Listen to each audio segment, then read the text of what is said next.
Yes, people, it's Ted Lawlor from If Only They Knew, the hub for young business minds. In this episode, we speak to Keelan Waldock, founder of Brownies, and he talks about how he's gone viral, building a community, and so much more. So if you want to learn how to get stuck in and build a community for yourself, then this is the podcast for you. If only they knew, the hub for young business minds. Yeah, so I'm Keelan Waldock, founder of BWOWNIES.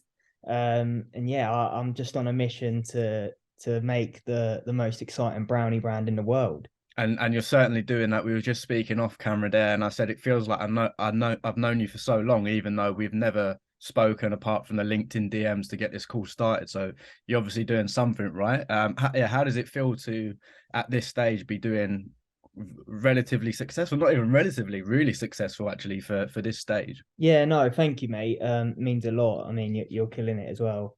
Thank you. But yeah, nice. It's been a really crazy journey. Yeah, it's pretty crazy to be sitting here now, like, and it's my job, so I never thought that would be the case. So yeah, it's been a crazy few months. Well, yeah, it certainly looks it as well, even from what I've seen on LinkedIn. But before we get into what you're up to now, what was you like before all of this? Because I'm all right in saying you wanted you had a passion for sports. And weirdly enough, I spoke to Joe from Please Cakes, and he sort of said something similar. He had a passion for that sort of thing as well, and then ended up in the food industry. So for you, who were you before all of this? Like, how did you get to this point? It's weird, like I've always felt like I'd never really fit in. Like I didn't get on well with school. Like I didn't really, I just didn't understand how to learn, basically. I couldn't get my head around it, and I was always finding ways to do stuff differently. Like for example, I would study, I've realized from an early age that I didn't need French. So Yeah. I'd just study maths and English in those lessons. Yeah. So things like that just made me feel like I didn't fit in and I was different. Mhm. But yeah, I had a massive passion for sport. Sport was all I knew. That was that was all I did every day. And like whatever I did, I always wanted to be the best at. And if like I'm a terrible loser. If I still today, like if I lose to my younger brother or dad at anything, I will literally go away and play it for like hours until that doesn't happen again. I'm not even joking. Yeah, it's bad, but it's good. So yeah, I think I just had a massive passion for sport. Wanted to play professional as everyone does. Started off as football and then ended up playing cricket. Played for county, but obviously wasn't good enough. But really enjoyed it. But alongside that, I also had a massive passion for food. I loved cooking, and I loved putting my own spin on different recipes. I loved watching Jamie Oliver. If I wasn't watching Sky Sports News, I was watching, one of Jamie Oliver's cooking shows or something. So, yeah, I think that was where those sort of two passions started, and eventually ended up falling into brownies. When you mentioned like Jamie Oliver there, it got me thinking, like, do you feel like you would have had the passion for cooking and baking and food if it wasn't for, I know this sounds really weird, but like if it wasn't for Jamie Oliver? Like, do you think it was like either whether it was Jamie himself or other people that you looked up to, if it wasn't for him or them, do you think you'd still have the same passion? Like, where does that passion come from? Yeah, no, I definitely think he was a big part of it. And like looking back on it now, like when you think of a chef, you don't like you think of, someone in that white chef with a hat. Like Jamie Oliver doesn't fit that description. And I guess that's something that I apply today. Like outside of Joe from Please Cakes, there isn't really anyone like us who looks like us and bakes like in that industry. So I guess that's sort of where that sort of thing comes from. But I think ultimately it just comes down to this whole like being the best. And I haven't done enough digging into my childhood as to where that comes from, but it's probably just more like getting that external validation. Yeah. I guess in a way, like I'd always want to be that one person who um would I was a goalkeeper, so I'd always want to save penalties or Yeah. make that match winning save. I'd always want to be that person. So yeah. But see, like that's an important point though, like about you said there like you haven't sort of dug into your childhood, and I think that's an important point to raise, because I think that's where like most passions come from, right? Like for me, for example, when you sort of trace back, you're like, oh yeah, you can tell you was always going to end up in marketing in some format, because I used to stack up like video cases, put like some really cheap camera on top and film myself playing like Modern Warfare 1 or 2, whatever it was at the time, and like brand that and then upload that to YouTube and then do vlogs and stuff. And this is when I was like 13, 14, whatever it would have been. So you could tell my passion for marketing was always there. So I guess that's sort of what you're saying, isn't it? Like passion sometimes comes from your younger self. And on that point, do you have any other advice onto how somebody can tap into their passion? Like, do you think if you're interested in Lego as a kid, you may have a passion for construction, for example? Yeah, yeah. An example, but you know what I mean, right? Yeah, no, I think as I sort of go to look back, like you said, like I think it's so important to start with to go back and like try and depict. It's really hard and it's a tough thing to do, but it's so important because it just unlocks so many sort of blocked passages in your brain. Yeah. But yeah, like then I was just thinking like I had the sport, which was always wanting to be the best. Jamie Oliver, which was cooking and being different and putting your personality into what you're making. And then like I used to love KSI and the Sidemen and all them boys. Yeah. So like we probably grew up watching them, and Yeah. I think when you combine all of those three things, you get sort of brownies, and you get what we're doing with that in a way, like and where we want to go. So yeah, I think it's so important.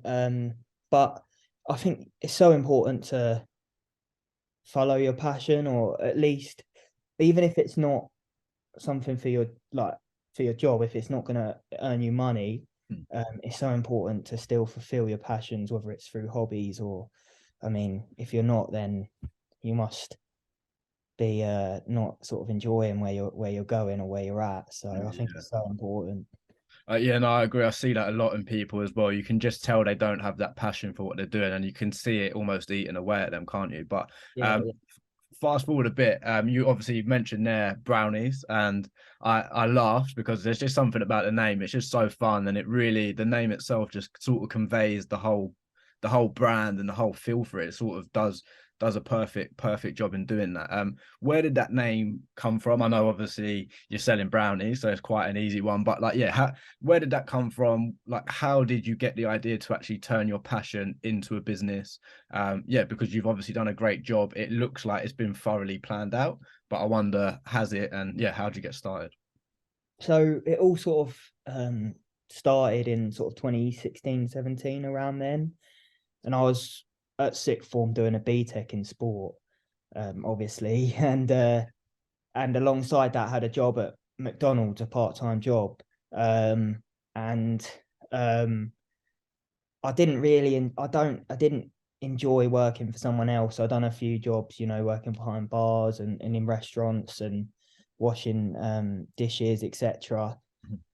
But I didn't really like that. Again, I was always looking to do things in a more efficient way. I didn't stick by the book. Like I'd always be creating new ways and quicker, more efficient ways to do stuff to the same standards. So I didn't want to do it their way. So yeah, so in a way, like I think like I was always sort of set up to run my own business. As well, my dad was a huge inspiration um in setting his own plumbing business up. So he tells a great Yeah. story of like he's got no GCSEs, nothing, and didn't have a job, didn't know what he wanted to do, and then went into the job centre, saw a plumbing job advert on the wall, and he kept sort of doing it, but kept applying for these jobs, but couldn't get his job. So one day he saw this job advert, applied, and then just took the job advert down so no one else could apply. And he got the job, and then he ended up setting up his own sort of plumbing business. And yes, so I guess I see the similarities between two of us. But in terms of BWOWNIES, I think it was my nan who, like, well, basically it's a bit confusing, but so like I'd always loved making brownies, and that was the one thing that I could make that was so much better than anything else.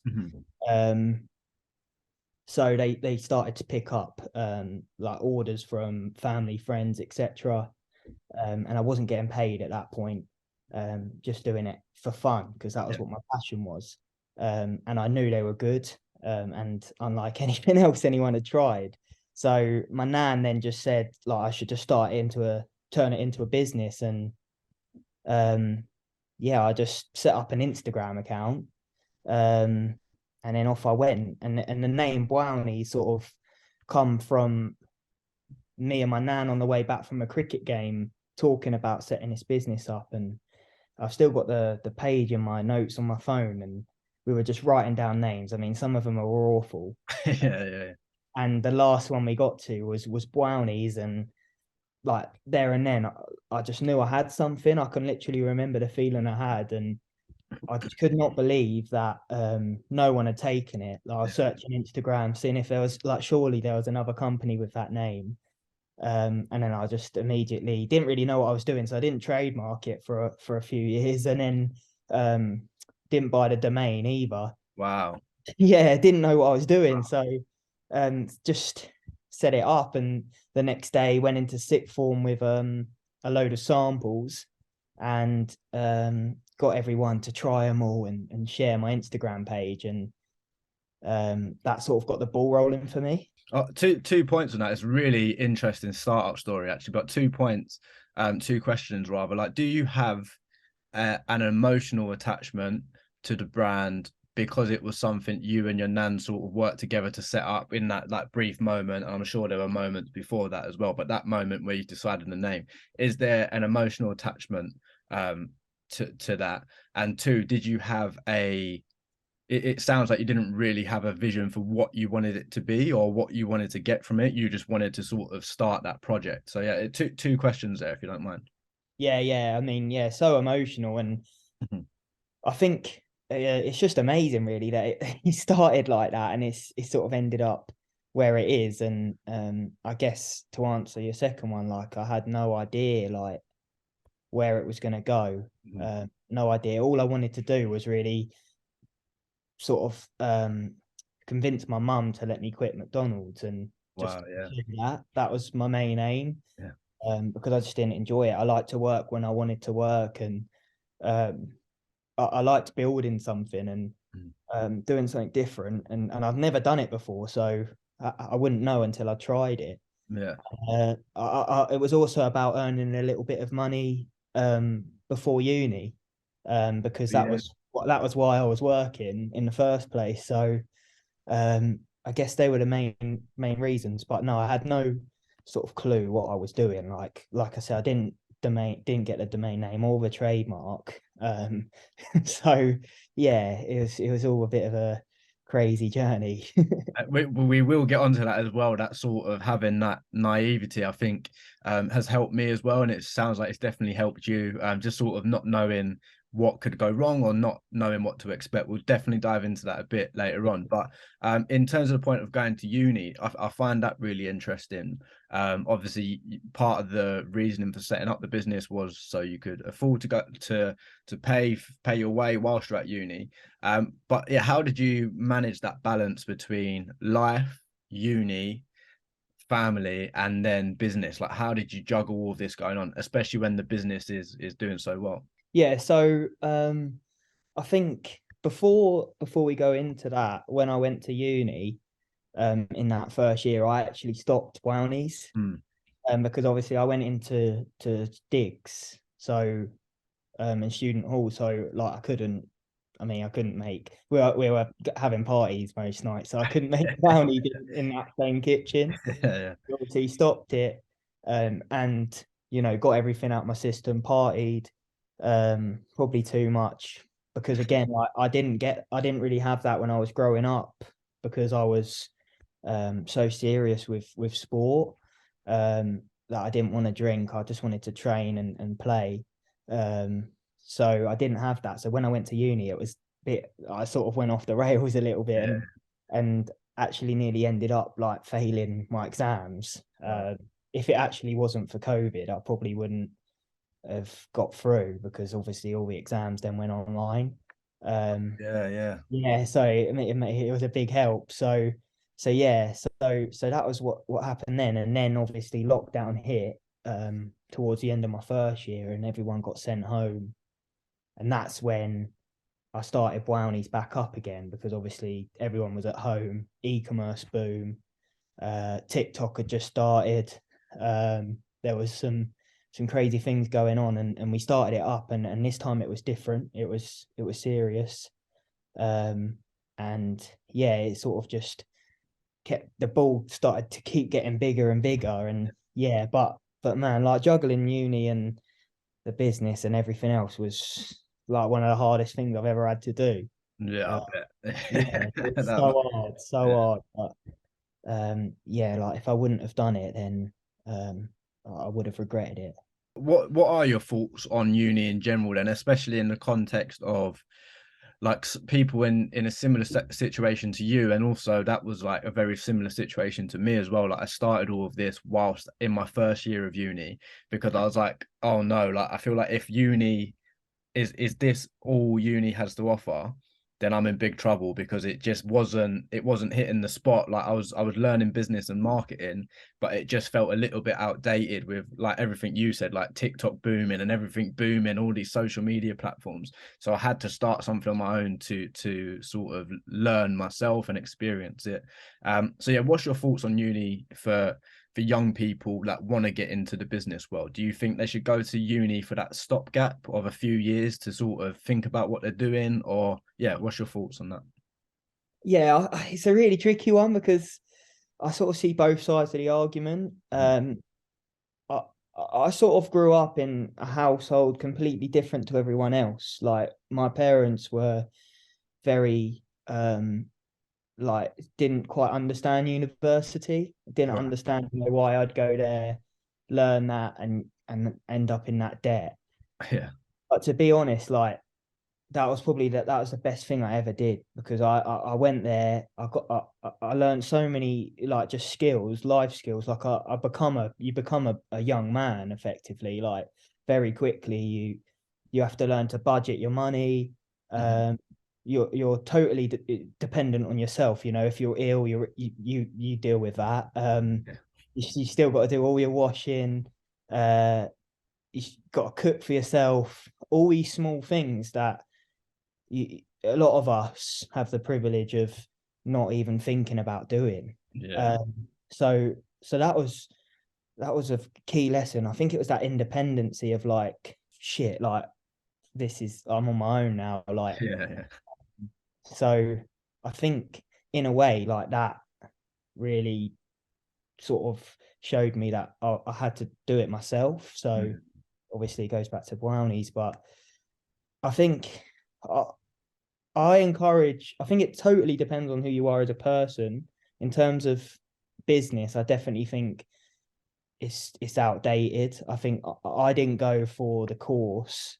I went for the experience and the lessons, which I think a lot of people forget about when they say, don't go to uni because they're just so focused on the course. And they also forget that you can do whatever you want whilst you're there. You're Yeah. not like revising. I certainly wasn't revising every day, like Yeah. 10 hours straight. Do you know what I mean? You've got so much spare time. It's like a job. Yeah. And people have side hustles and things like that. So I definitely think if you go to business, if you go to uni to learn more about business marketing, there's stuff on the side that you can do to get that experience that everyone bangs on about now. Um, so yeah, I definitely think it's a tricky one. But if you want to go, and if you don't know what you want to do, then you can always do both.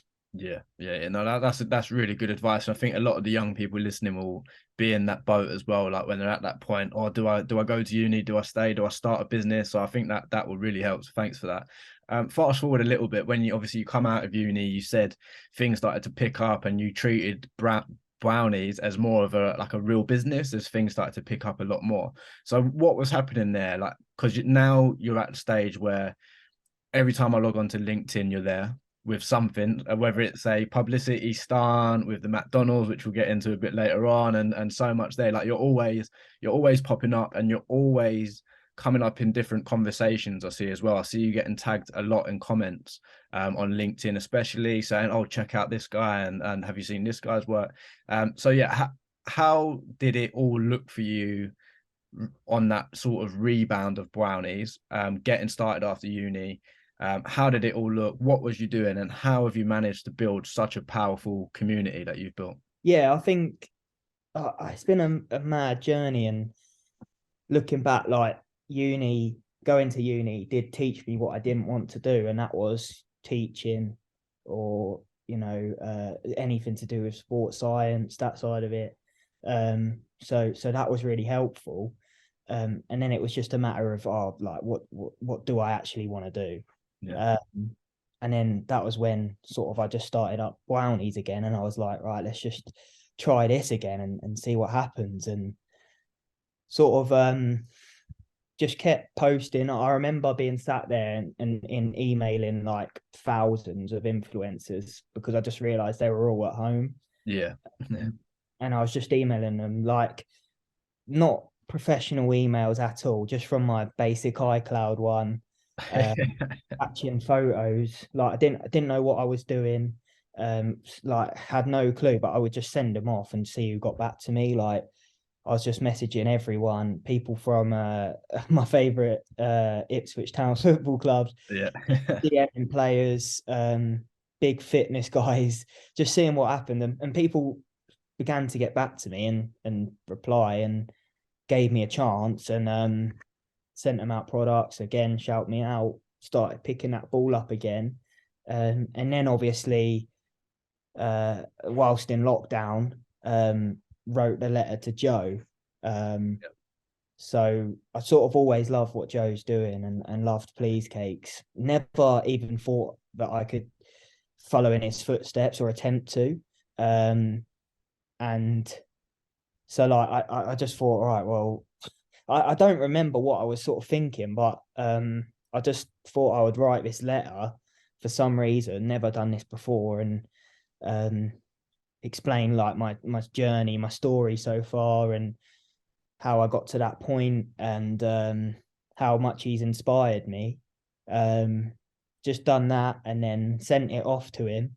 And then a few days later, however long it was, woke up to just like notification, Please Cakes just mentioned you in your story, and it just kept going. And my phone was, honestly, I've never experienced anything like it. That's That's crazy. the first time I've ever had to turn like notifications off, and I've kept them off since then.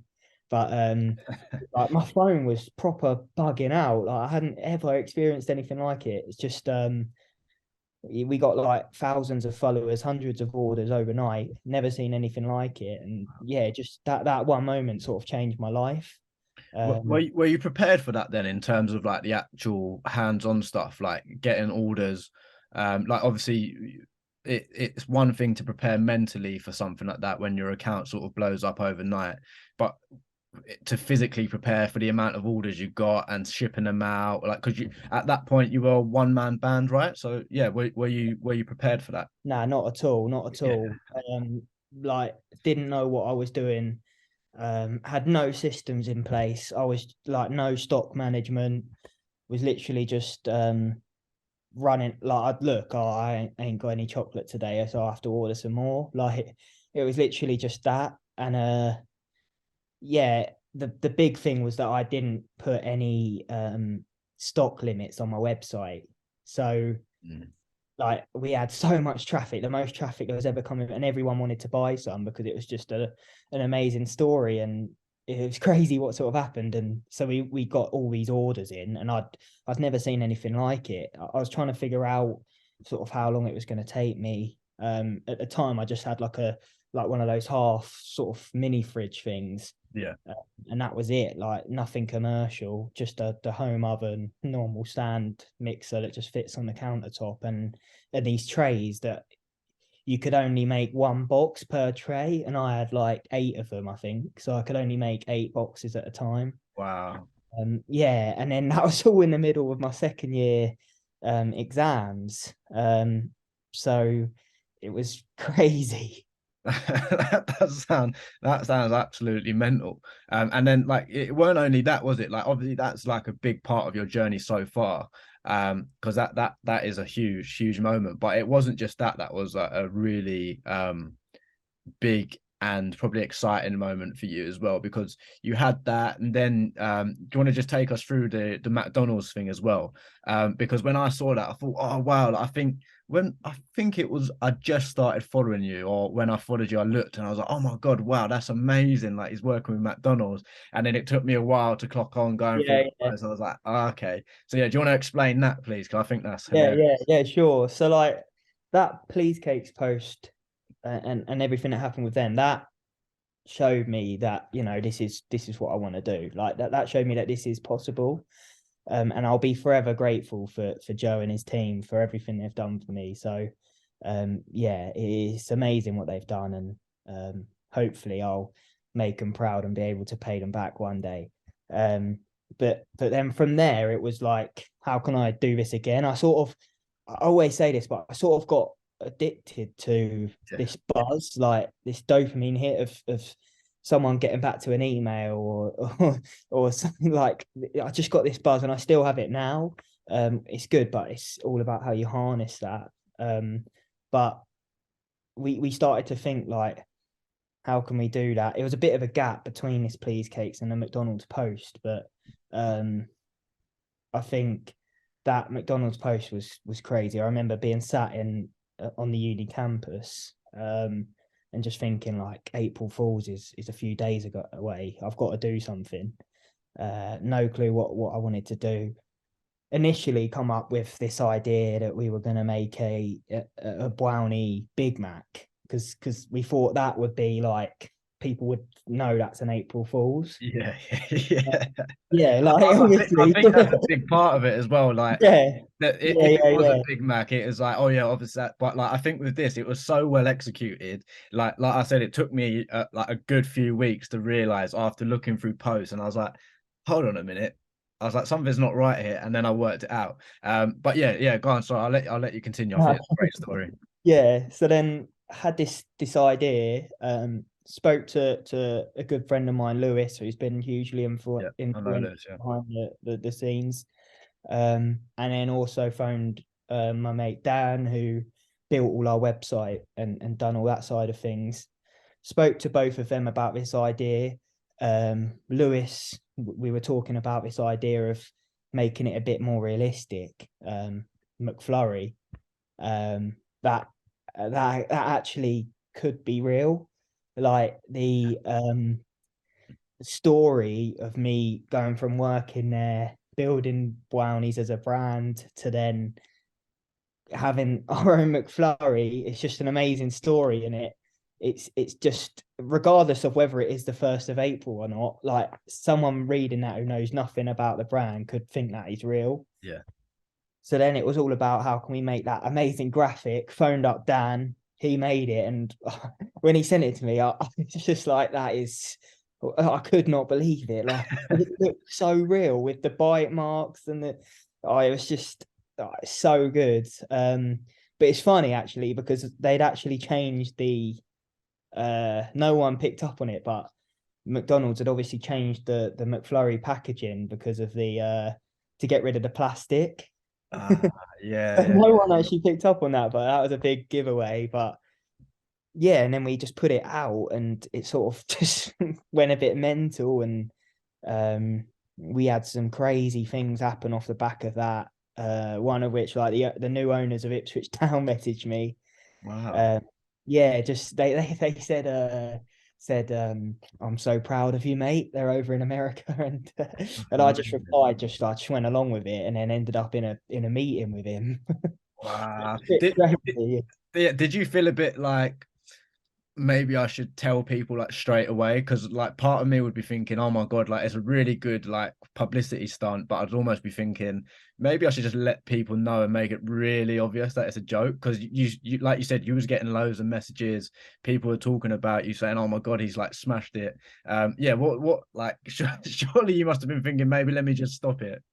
Yeah, I got a few. I still get messages today, and I'll have meetings today, and they'll be like, "Oh, that McDonald's collab was sick," and I have to tell them it April Fools. It still happens, but I think when I realised I had to start telling people, I left it as late as possible. Like it was probably like in the afternoon, late afternoon. I put out a post saying like this is a joke, or even the next day, I think on LinkedIn.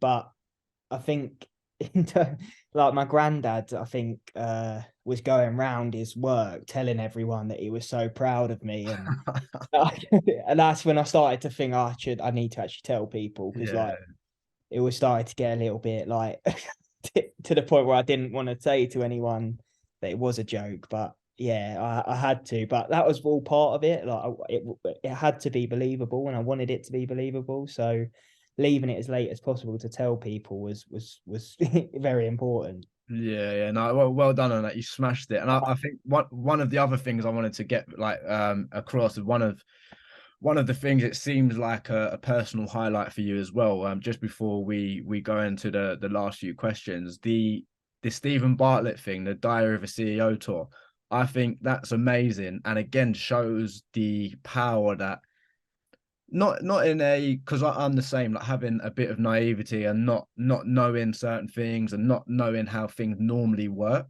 I think has paid off a lot in your favor, hasn't it? So if you don't mind just running us through what happened there with Stephen Bartlett, I think that's crazy. Yeah. No, that was crazy, and again, it's just that naivety that you mentioned is just so important. I think I didn't know what I was doing. I didn't know how things work in this sort of industry, so I was just going and doing it. I was having these ideas, calling people, saying, "Is this possible?" And they'd be like, "No," and I'd be like, "Well, like why not? Like why can't you just do that?" So I've always had this mentality of, it sounds really simple, but literally, like just doing it. Like as Nike say, like I have an idea, I do it, and I think that's the difference between people that start their own businesses and people that have the ideas but never actually start it. Like you've just got to go and do it. And if it's not possible, then make it possible. But the Stephen Bartlett thing was mad. It was actually coming up to a year since it all sort of happened, and it's probably this week actually, because it was around my brother's birthday, and we went to Center Parks, and I was it's all filmed, like that video is filmed in me and my brother's room at Center Parks. I just got this idea, like I got my mum and dad tickets to see his CEO live tour at the Palladium, and for Christmas, and I just had this sort of random idea that like, why don't I just ask him if I can sell my brownies there. And I guess it all sort of goes back to around that time where Joe wrote that letter, and I actually had DM'd Stephen asking if I could send him some brownies around that time, and he actually replied, and Wow. I sorted him and the team out some. And that sort of, then in Center Parks, when I got that idea, I was like, all right, I'll just ask him. Originally sent him a DM, obviously never heard anything back, so I actually unsent it. And then that was when we had this idea to put this video up. Again, that was Lewis sort of said, let's just do a video and put it on LinkedIn, because up until that point, Instagram had been such a focal point for me, and I didn't really know what LinkedIn was, and post up asking if I could sell my brownies at his event, thinking like it would be a cool idea, and have a young brand there. And yeah, he actually responded. I basically asked people to tag him in the comments, and It eventually got his attention, and he sort of replied saying, I'm going to DM you, and we'll sort it out. We'll see what we can do. Sick. Upgraded my tickets to meet and greet and VIP. Wow. And then, yeah, again, that naivety, like we couldn't actually sell the brownies at the event because obviously the Palladium have got all the licensing for the food and stuff like that. So, and there wasn't enough time to sort that all out. So we managed to, he said, look, like you can put flyers in all of our VIPs goodie bags. So like it was all a bit of a last minute rush. Got all these custom flyers made and went down to the Palladium. Like I wanted to hand deliver them to make sure they'd get there. So Yeah. I went down myself and gave them over to him and his team. And it was a pretty mad moment. And yeah, just that was crazy.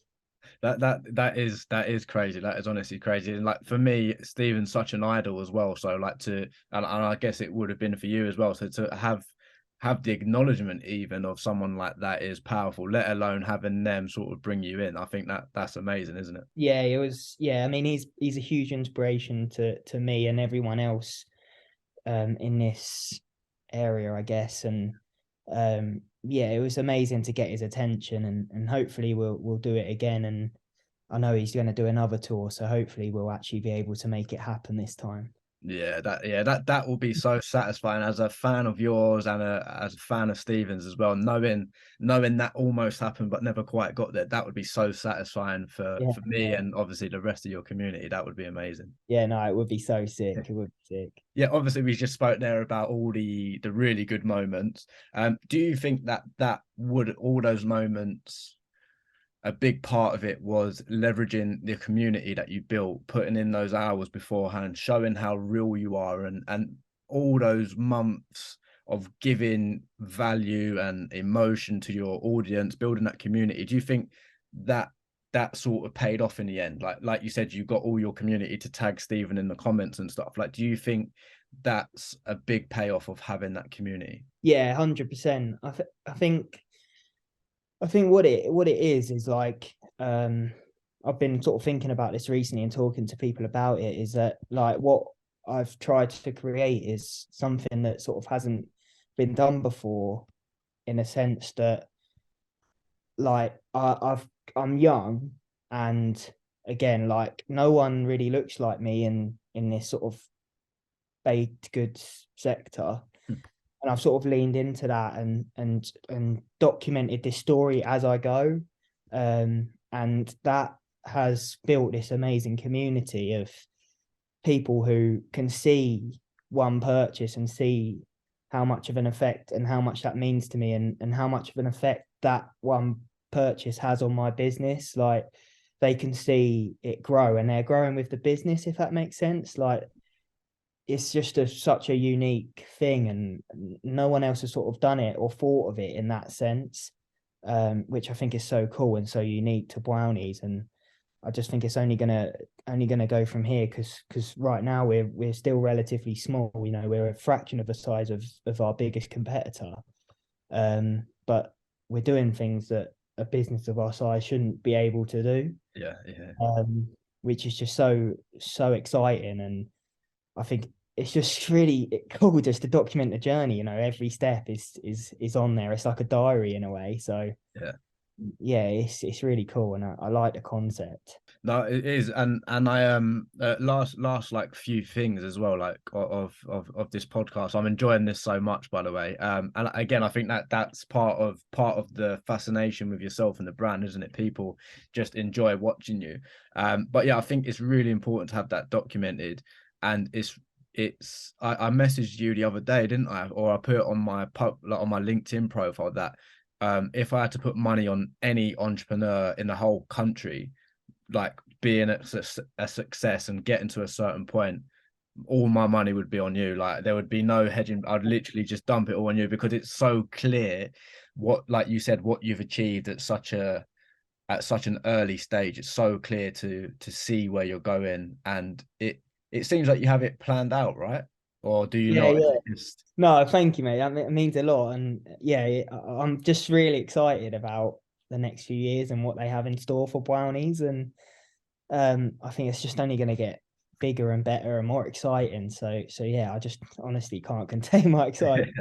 yeah, Yeah, I think we do we do have like a rough sort of plan, but I'm quite like I'm very gut led in the sense that like I get ideas and I just go and do them. So but that's bad because my life is just a complete mess and it's all a rush last minute, and I want to eradicate that and be a bit more structured, know the key dates, know when we need to start making products, making content, putting out content. So I want to be more structured in that sense, and I'm still working and learning in terms of things like that and that side of it. But I don't want to lose that gut led aspect either. So it's just a way to manage both. But yeah, it's a tricky one, but yeah, we'll see. I'm still gonna have all these impulse ideas and go and do them because that's what Brownies is about. Before we get on to what is next for you, and then like the final quick fire round, I just wanted to ask. We spoke a lot about the good moments. There's been a lot of smiles during this conversation, a lot of laughs, a lot of positivity. But am I right in saying you've had a few bad moments? Am I right in saying that like that on Black Friday you had a bit of an issue with the mixture? Am I right in saying that, or I made that up? Yeah, no, we've had mate, there's been so many down points along this journey as much as there's been ups. It's a complete roller coaster. And I'm still learning that. But yeah, we've had a few nightmares, and Black Friday was interesting because from the outside it was viewed as our best weekend ever, you know. And it, don't get me wrong, it was I'd never seen anything like it, and I never thought we'd ever get there. But again, it goes back to this documentation of the journey and just being transparent, like with my audience, because not enough businesses do that. You know, it's all good posting pictures with hundreds of brownie boxes behind you, but if you're not going to tell the audience the truth of how you got there or what happened when you were making them all, then it's no point doing it. And that's something I'm not going to lose. And yeah, like we had issues with the mixture. It was so cold in the unit that when it gets a little bit technical, but when you pour the chocolate into the eggs, it would just seize up. And we ended up throwing away thousands of pounds worth of ingredients, because again, that naivety, like I don't really know what I'm doing, never been to catering college. Like all I know is these brownies and things in that industry, that area. So luckily had a few contacts. Shout out to Dom if he's probably not watching, but he's a legend and he helped me out.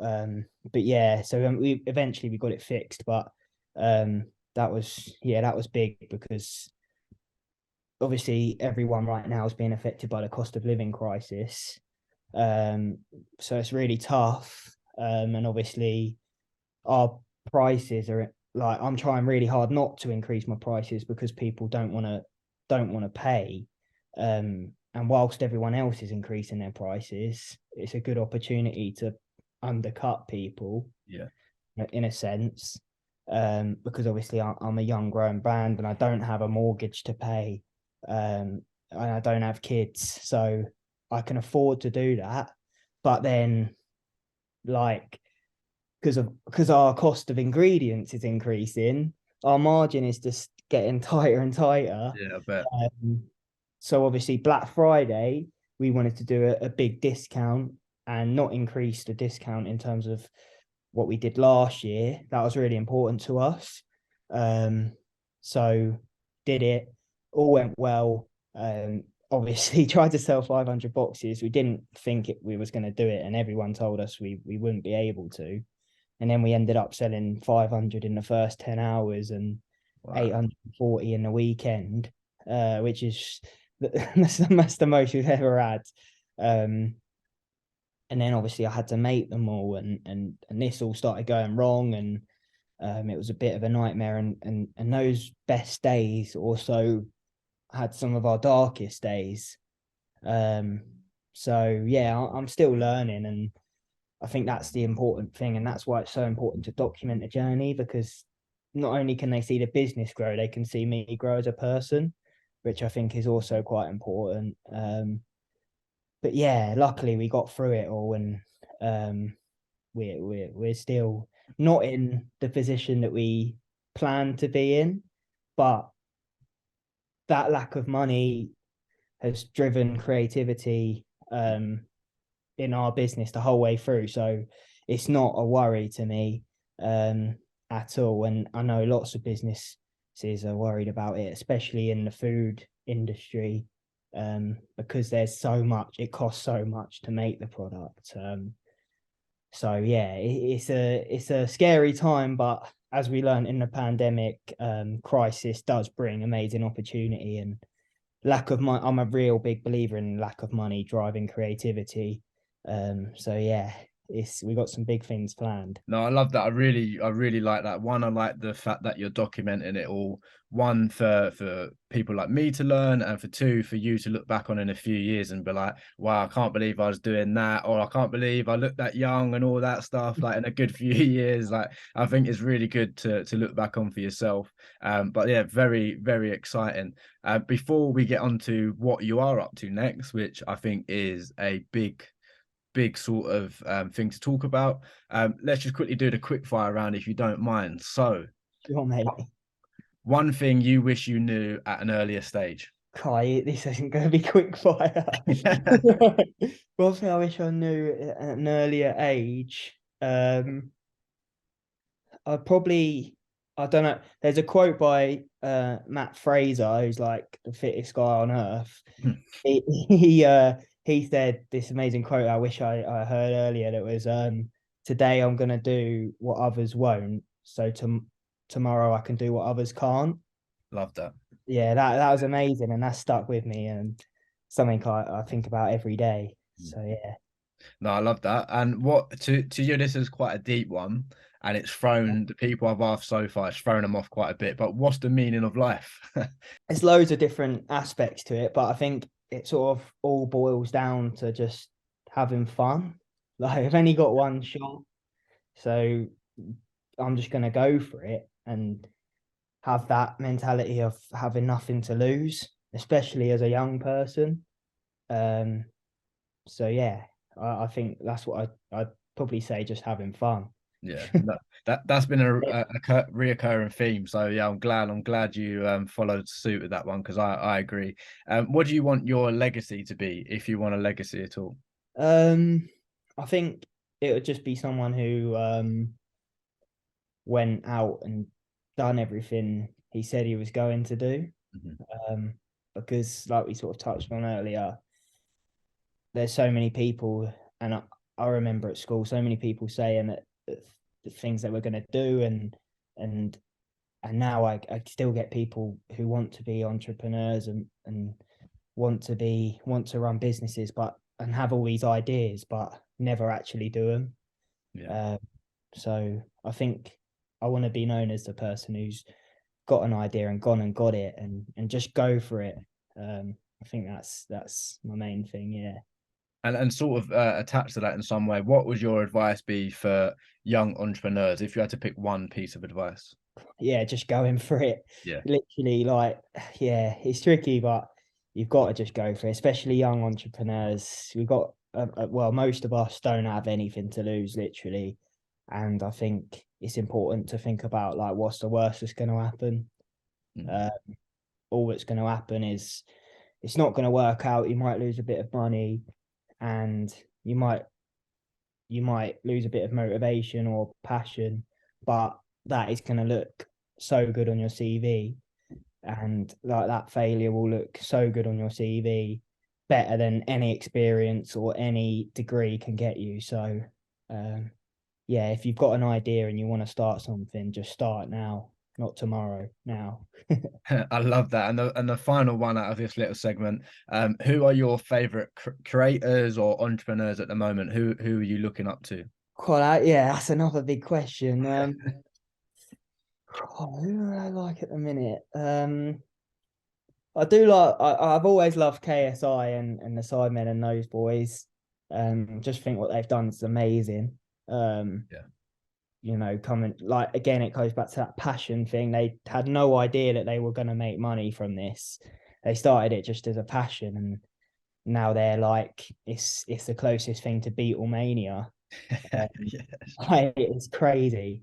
So I think, yeah, those boys, and in terms of business and entrepreneurialism, I guess, yeah, Stephen Bartlett's the big one. I think he'll always be an inspiration to me, and also Grace Beverly. I think it's amazing what she's done. Yeah. And she was a big inspiration for me whilst I was at uni. So Same. yeah, both of them are amazing. Yeah, no, that's so weird that you said that, because they are all mine as well. And I do have to say, just before we get into the very final question, thanks for your time as well. But I have to say that Joe from Please Cakes actually shouted you out on that little segment. So Yeah, no, well, Joe would be on there as well, obviously. I just thought I'd just quickly thingy so you don't get a bad message from him. No, he knows he's on there, obviously. I wouldn't have wrote that massive letter to him otherwise. Yeah, that's it. The final question then, like I said, I really appreciate your time, and thanks for the extra time as well. Really appreciate it, really enjoyed this conversation. What's next for you? Do you have any big publicity stunts lined up? Are you going B2B, which is something I know that other food companies are starting to look at a lot more in terms of moving their whole focus to that route. So yeah, what's next for you? Yeah, like again, got some huge stunts and stuff planned. So that's going to be super exciting. Obviously, don't want to give too much away, but there could be something coming in like very soon. So yeah, and we'll continue to do that throughout the year. So keep your eyes peeled for that. That's going to be crazy and going to be bigger and more ambitious than last year's. That's for sure. And yeah, in terms of brownies, and I think it's just diversifying our income streams at the minute, because we've only got one and we've only ever had one. And that's obviously direct to consumer through social media. And I think a big one for us is going to be events and festivals, going to them. So that's been really interesting, trying to figure out how we can do that on a tight budget. Because obviously we've bootstrapped the whole thing. So that's going to be interesting. Corporate gifting is another big one. Yeah.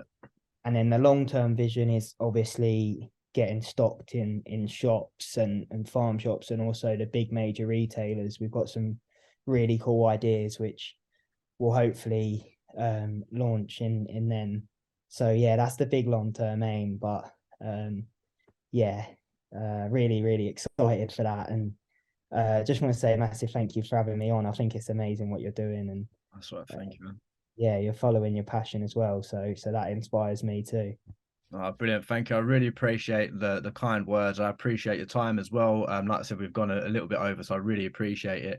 If you've got a final message for anyone listening, or you just want to tell them where to find out more about you, please do let them know. Yeah, just go drop us a follow @_BWOWNIES_ on Instagram, or www.brownies.com. It's just like brownies, but replace the R with another W. Brilliant. Thank you so much, mate. All right, thank you, mate. Yeah.